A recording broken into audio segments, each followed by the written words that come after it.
Feed me chicken.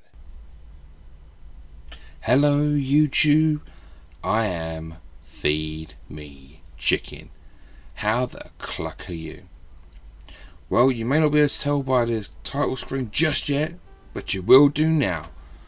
I am finally getting around to a video response from Gurnaldinho Plays. Yes, before you say anything, I know this VR was done about 100 years ago.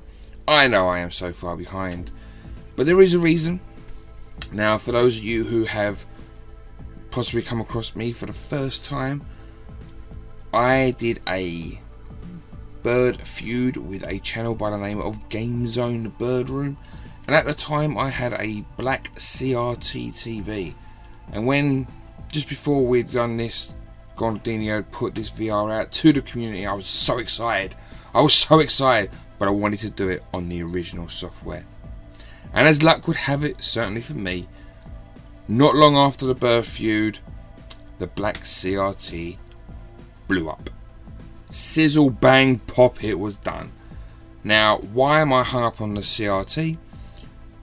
Obviously it's the original hardware, but with my CRT I was able to put in an aerial lead, which is what my Mega Drive runs on, and I was able to put the SCART in the back, and it would therefore record my footage.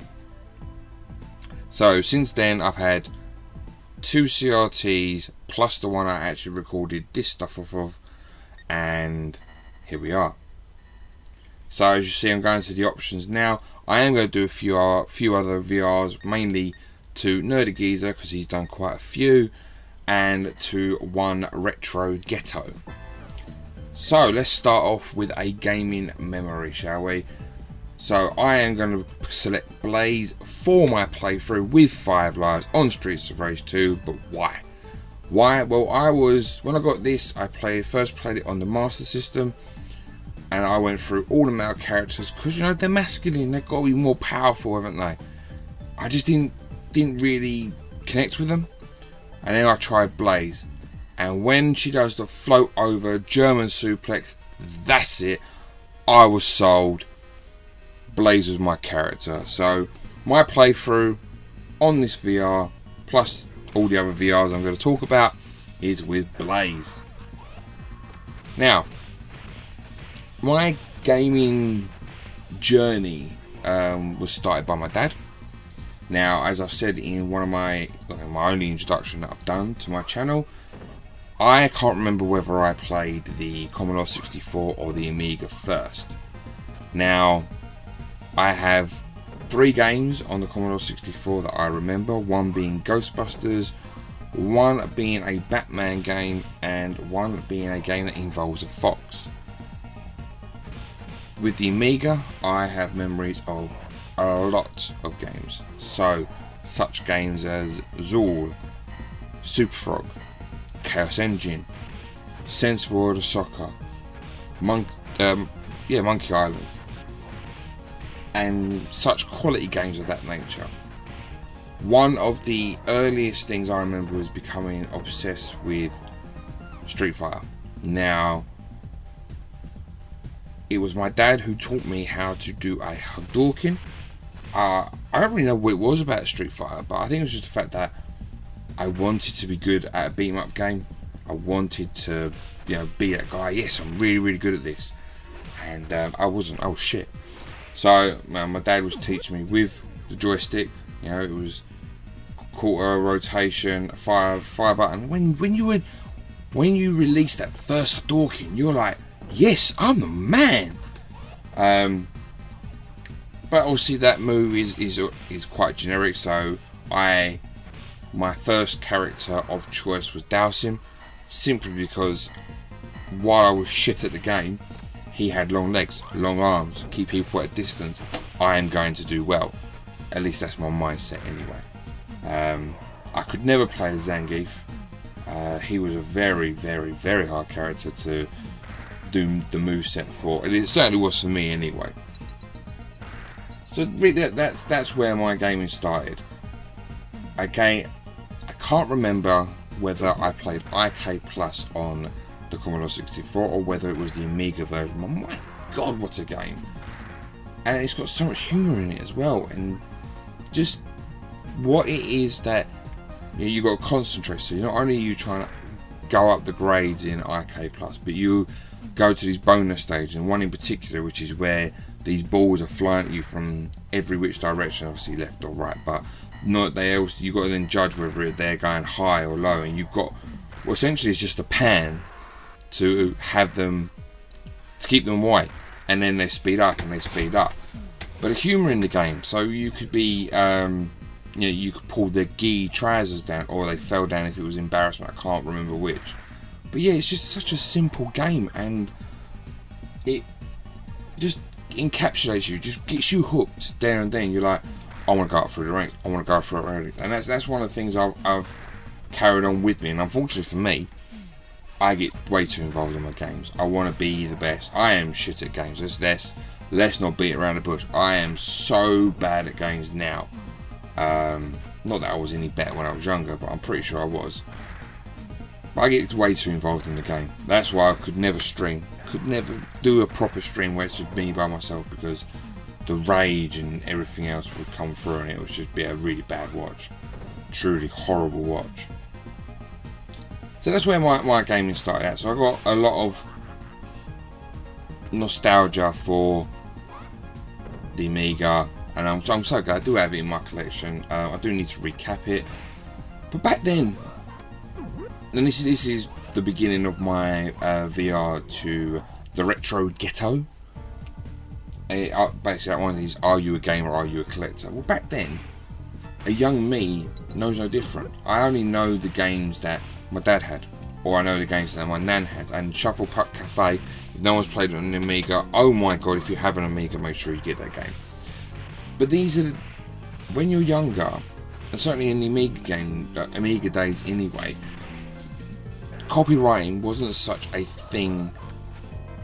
It wasn't, like, to me anyway, it wasn't such a thing where it was bad. I never really understood what copywriting was, if I'm being honest. All it was for me is that, right, I've got a spare disc here, I can copy this game and I can play it at home. It wasn't like I'm doing something illegal. I've just done, someone else has got a game I don't have, I want that game, I want to play it. So, and I didn't really know, at that stage in my life, I didn't know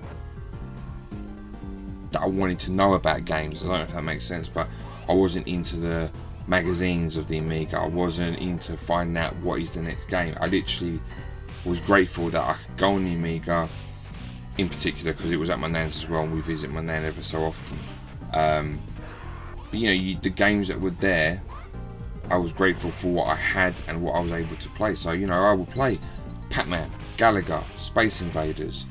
These are the games that I remember playing, but it's not games where I was like, as I get older, it's like, oh, I know this game, I want to get that game, or I know that game and I want to play that game. It was just there, and that's what I had. So as I get older, my brain is nothing like half you guys out there. I can't remember what I got when, I just remember the memories I had. So the one that probably sticks out in my head was Christmas, and I was lucky enough to receive the Master System 2. And wow, what a system. I remember on Christmas Day, Santa had been, and my mum and dad were like, I was like, where's my present from Santa? Where's Santa? And in our old house, downstairs, we had the PC in the corner. But in the corner was kind of like a glass cabinet, but then there was like a shelf. And what was piping underneath? Well, my mum and dad had gone away with the piping and just basically put like this cloth just to hide everything under there. And there it was, this big box under this glass cabinet, and it was my presents from Santa. So I'm excited, and I've unwrapped it, and I've only just found out recently that my dad. So Santa delivers the present, and my dad, he's like, where's the game? So yeah, it was My dad, who was like telling me that, you know, he had to find out that the game was built into the system. It was quite funny. It was quite funny to hear that story. But the Master System 2 was just phenomenal. I mean, you know, I had the version where Sonic was built into the system, so I always got a great game from the outset. And it was my first introduction to Streets of Rage 2, which was in the Master System. So I'm playing the Mega Drive version here, but my first interaction with Streets of Rage was on the Master System. And yet it's just so simple, and yet phenomenal. That's where a lot of my interaction with gaming kind of began for myself. So back then I had the time to play games, and back then I had other people who lived down my road. We would go to each other's houses and we would play these systems. So if, for example, I didn't own a particular system, maybe someone else owned a different system, and we would go and play their games on their system, which is fantastic because you get the exposure to all these different consoles, you get all these different games. Now, where I used to live, there was a place called Goodmays. Now, in Goodmays, they had a cash generator. Well, what is now a cash generator was cash converters. Back then, is there a cash generator now? Whatever, anyway, it was cash converters then. I don't know what it is now. But back then, these were the days where VHSs were still a thing to buy. So they had cabinets and cabinets of Master System games, Mega Drive games, and you're talking like the lowest ones being £3 to £5, the mid-range being £5 to £8, and the higher range being £8 to £15 and above. And this is where I was able to build up my library with the Master System and with the Mega Drive. When I upgraded from a Master System to the Mega Drive, I also got hold of the top converter, which means obviously I can play the Master System on my Mega Drive. So I'm asking my dad, because we used to go down there to get the meat from the butchers pretty much every Saturday. And I'm still a teenager. I still bitched and complained. I don't want to go. And it would be like that sweetener, like, well, we're going to go here, and then we're going to go to Goodmays, and we're going to go to, you know, we can go in cash converters if you want. Of course, I'm not going to say no to that. I'm into my games now. I want to know what's there. And then that's when I got introduced. You know, you're not at that time for me. Again, I'm not into the magazines. I'm just into, there's a game, let's have a look at it, I might want it, and if I can afford it, I want to buy it. So that's how I got introduced to the likes of Skitchin, for example. Fantastic game. I loved the game. Obviously now I'm older, it's not as good as I remember, but back then it was fantastic for me. I loved it. And I'm getting older, and I'm starting to understand that there's a whole nother level of gaming. So I am now into probably my most nostalgic phase. And my most nostalgic phase is around the N64. I absolutely love my N64, but the reason I love it so much is because I remember the marketing. Now, it was coming up for my birthday, and at that time you couldn't escape from the adverts of the Nintendo 64 being advertised. It was advertising 4 players in the same room. 4 players in the same room. That's insane. Absolutely insane.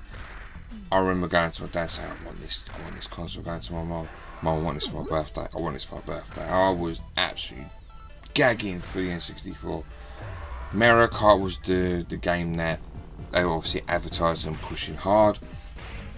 And I just can't put into words to you how well the adverts were put together back then. That's the one thing I really, really miss now. I don't feel like the adverts really draw you in, but when that N64 was being advertised on TV, I was just like, yes, 4 players, all people I can play with, people to compete with. I got the, I remember going down to Whalebone Lane. And down Whalebone Lane at the time they had a McDonald's, and just across the road from McDonald's they had a Dixon's. And the weird thing with it is, whenever my mum and dad would take me into some such places as a Dixon's or whatever, or a Curry's or something like that, and they had the kiosks. Now, my mum and dad would say, no, you don't touch that, don't touch that, don't touch this, don't touch that, as parents do. And obviously I do that to my children now, don't touch this, don't touch that. But when I was old enough to go to the likes of McDonald's by myself, I'd go into Dixon's and there was the N64 on display, and it had Top Gear Rally on. And while I'm like playing on it, just for like the little bit of time that I had, because again, I really wanted to have one, I just remember thinking like, I shouldn't be doing this. This is really bad. I really shouldn't be doing this. And I vividly remember looking around to see whether I was going to get told to come off it by the shop clerks that are in the store at the time. I didn't. No, they're perfectly fine. But I remember that guilty feeling of I shouldn't be doing this, but no one's here to tell me otherwise.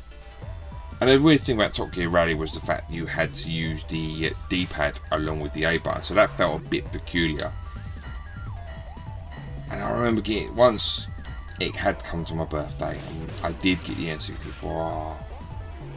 By then the back room had been moved around, and where the Amiga sat in our back rooms, where the N64 went, someone playing for just a tiny CRT. But my mum and dad, they obviously got me the N64. Came with one original controller and then one third-party controller.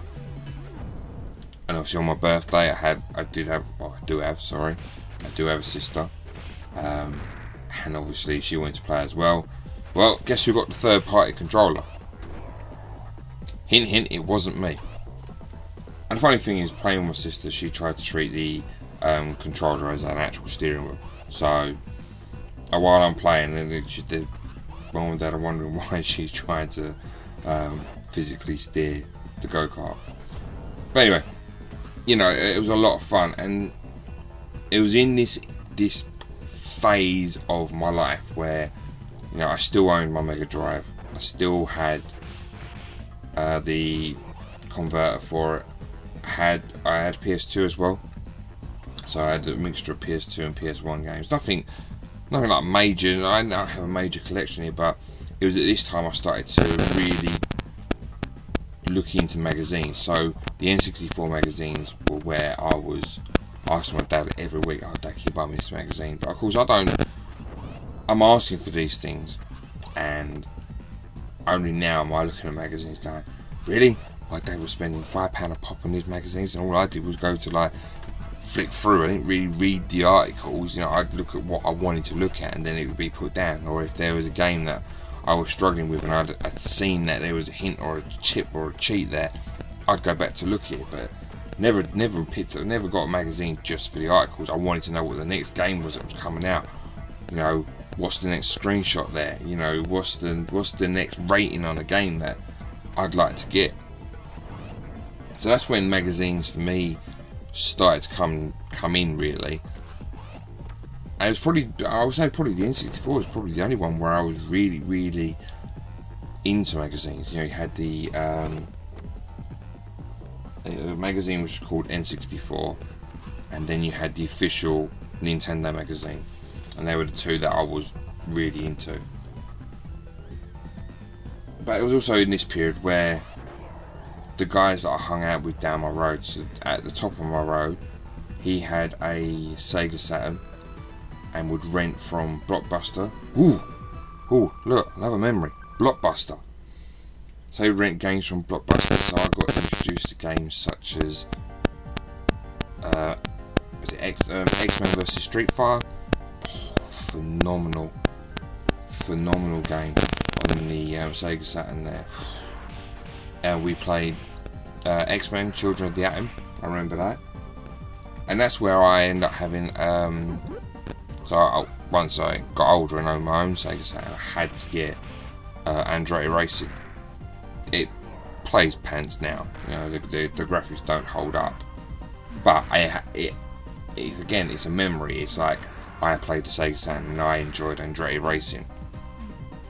And then to the bottom of my road, he had a chip PS1, which is where my absolute hatred came for PES. Cannot stand PES. Do not ever want to play PES ever again.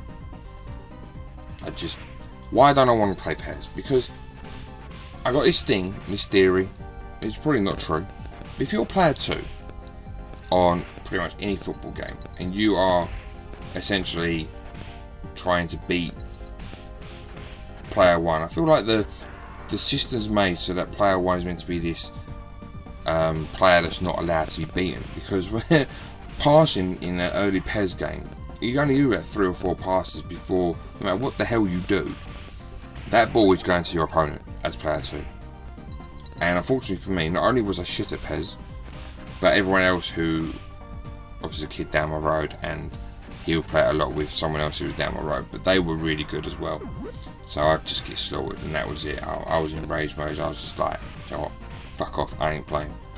And of course, if you don't play the game that they want to play at their house, you're not really going to be playing any other games. Then, obviously, I said I had the N64. My longest known friend at the time, he had a Super Nintendo, so we'd go around and play that. He had Street Fighter, in which he was whooping my ass until I got good at it. Kicked his ass. And he also had a hockey game. I can't remember the hockey game, but basically the only reason he played it was so that he could start fights. And the fight scenes in it are pretty class, to be fair. So, like you can tell, I had a wide variety of games and consoles, and I'm neglecting one as well. Again, at the top of my road, there was another guy, and he had a Dreamcast. So again, I got introduced to like Power Stone and Crazy Taxi. He also had a Mega Drive, which is where I got introduced to Mega Bomberman. What a game! Wow! Oh, that blew my mind. We were playing it for ages. So you can tell I've got a lot of nostalgia for games for different reasons. It's where I played them, how I played them, what they did to me in terms of, well, was I blown away by the graphics or the gameplay or whatever it may be. So the N64, when people came around to my house, eventually the kid at the bottom of my road, he got an N64 as well. So we spent more time at his house, because not only did he have PS1, PS2 and the N64, but we also all played football. So we played jumpers for goalpost down the street. But whenever everyone was tired of us obviously kicking balls at cars, not on purpose, accidents happen, we would go into his garden, because he had a really, really big garden at the bottom of the road. So, you know, it was like, we'd go and play football in his garden, or we'd go inside and play the console. So we end up being in one place eventually. But that's when you know your arguments for GoldenEye happened, and the knowledge of Oddjob. Yeah, good old Oddjob.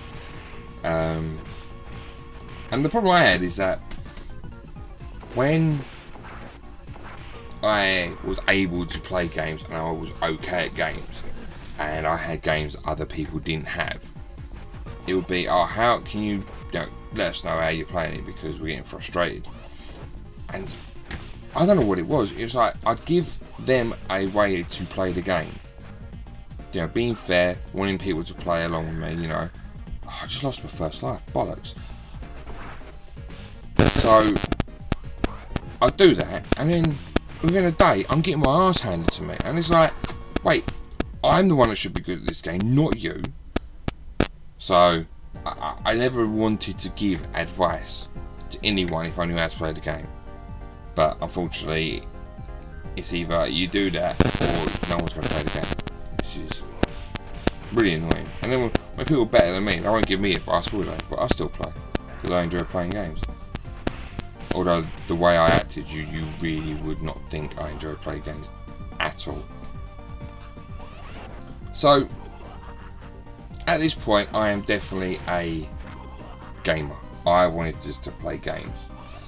When we weren't playing GoldenEye or Mario Kart, we were playing International Track and Field on the PlayStation 1. But we're playing couch co-op, and the ability just to have someone sitting there who you know and you can hurl abuse at and get abuse hurled back at you, and then just go out there and play football again. Those days are definitely long gone, because obviously we're in the online stage now. We're in the era of I can play with someone who's halfway around the globe from me, and I can be whoever the hell I want, and no one can say any different. Whereas if you're in the same room as someone, that person is essentially your friend, so you don't want to lose their friendship. So there's a lot of different elements to couch gameplay than there is in playing online with someone that you don't know. And those memories are just, I'm glad they're never going to go away, because they're ones that you always look back on fondly, and it's those moments that have a very important part to me later on in this segment. So yeah, anyway, as I'm getting older, I'm not losing interest, but I'm being, so as long as the word's influence, I'm not technically my own person. Now that, again, saying that sounds a bit strange, because actually, before I even go there, I've just remembered Nerdy Geezer put out the fact about what's your favourite controller. So I've done the nostalgic part, but I didn't actually say that my favourite controller in that is actually the N64. Now, a lot of people are just going to sit there and go, what the actual fuck? Now, I found the N64 controller to be very intuitive. I don't know what everyone's problem with it is, to be quite honest with you. Now, the toggle stick, I agree, I don't like the way it, and I think it happens to every N64 controller. It has that crunchy crackness right in the bottom of it. I don't understand. It gets there. I don't understand why it's there. And I think that's the earliest time I've ever known of drift in a Nintendo controller. I would get drift in that joystick often. Easily solved, mind you, but I would get drift in that toggle stick. Now, I cannot believe I'm getting hit so often by this guy. Anyway, I had no problem navigating a single toggle stick and the C buttons for strafing. I found it really, really natural, in all honesty.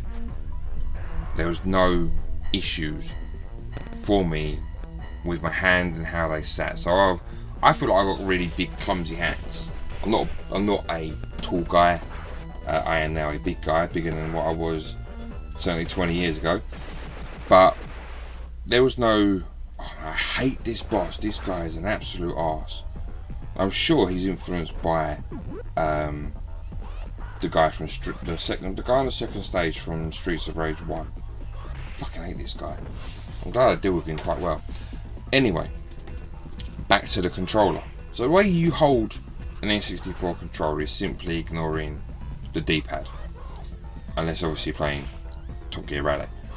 But all you're doing is you're just holding it with one hand, your thumb sits on the toggle stick, really comfortable. You've got a trigger button as if it was a gun, really comfortable. And then simply, if you just took the C buttons as a second control stick, it still acts the same. You know, you can do easily transfer from the C buttons to the B and the A button. Beautiful. Feels great in your hand. I don't never understood the controversy or the disrespect to that controller. Don't understand it. Loved it. But the problem I had was transferring from the N64 to the Xbox 360. Now, obviously, I had played with the PlayStation 2 controller, and that does have dual dual sticks, but I don't think I don't know. When I tried to play, I remember trying to play Modern Warfare for the first time, and I was one of those people who just was looking skywards, and I was like, this is fucked up. That was simply as simple as I wanted to throw my controller out of anything I could find. But we're going jumping quite far ahead. Now, just before I decided to sell everything, I do have one more gaming memory to share. And this involves, well, I actually got two. Let's share them both. This involves the PlayStation 2. So, my first one, so as I told you all earlier, I am very involved when it comes to playing games. It doesn't matter what game it is, I am going to be into it and just wanting to do the best I can. I want to prove that I'm the best. I'm the best! But when as I got older, I had in my room, you just get to your teenage years, your parents, they allow you to stay up later and later, depending on what time of day, what day it is, you may be able to stay up during the night. So, it might be an aftermatch of the day. Now, my dad had these really big headphones, a really long lead, lovely size CRT TV, and I had the PlayStation 2. The game in question, Capcom vs SNK 2. Well, it must have been about 2-3 in the morning.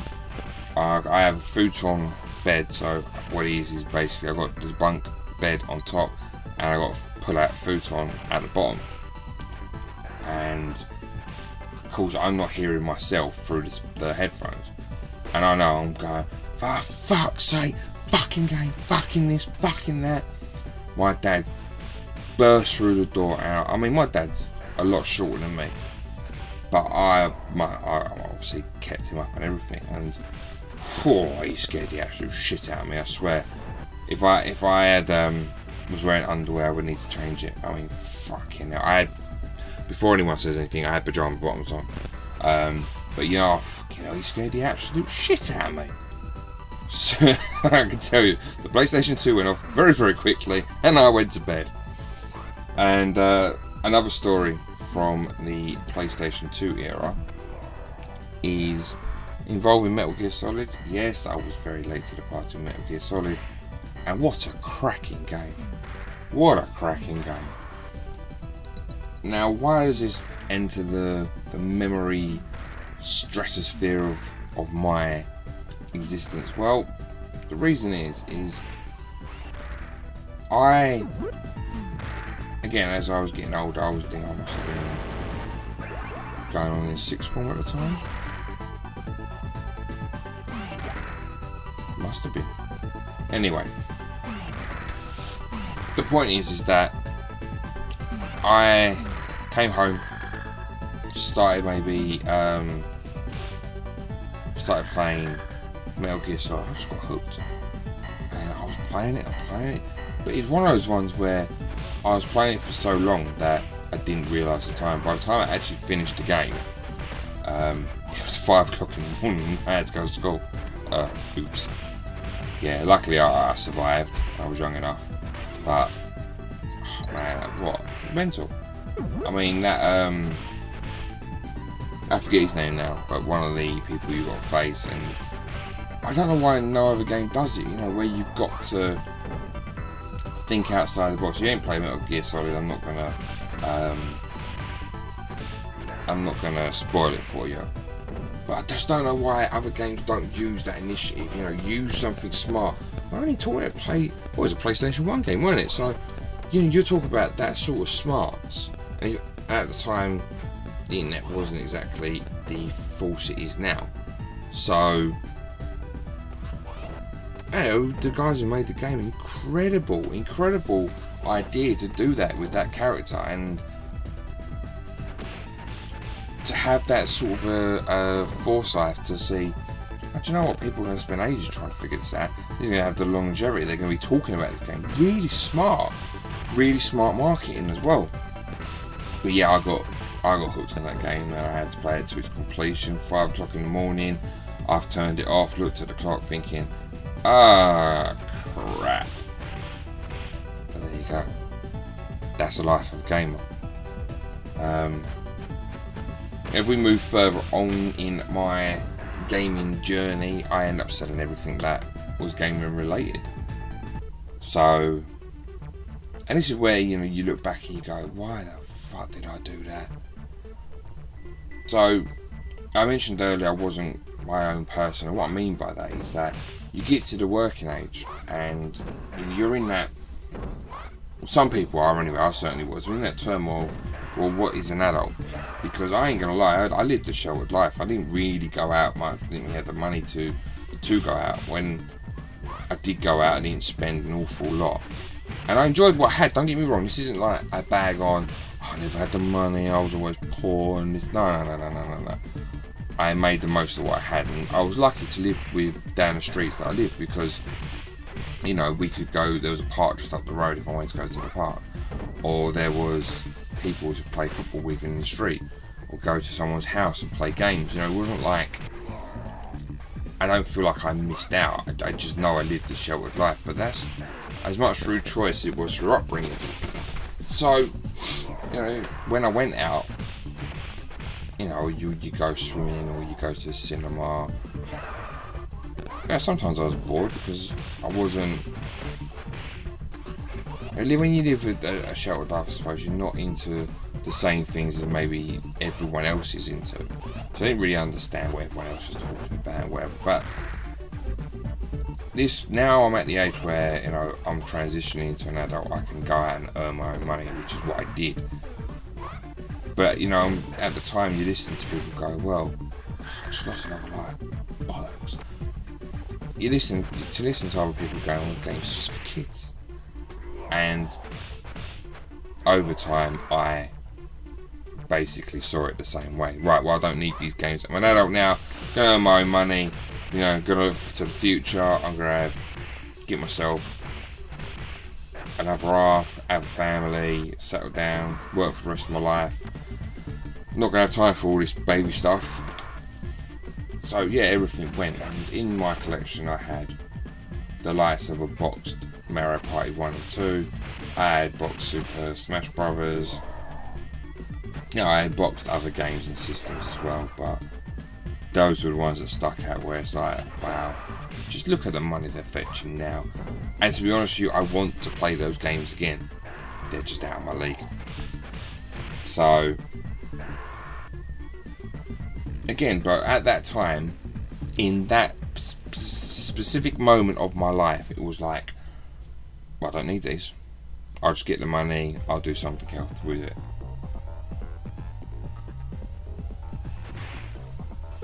Oh, God.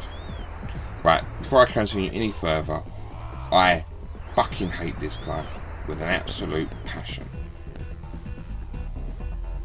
Oh, I don't know how people get past this guy. I think I've seen a few other people do it and they do it with ease. Me, this guy takes the piss.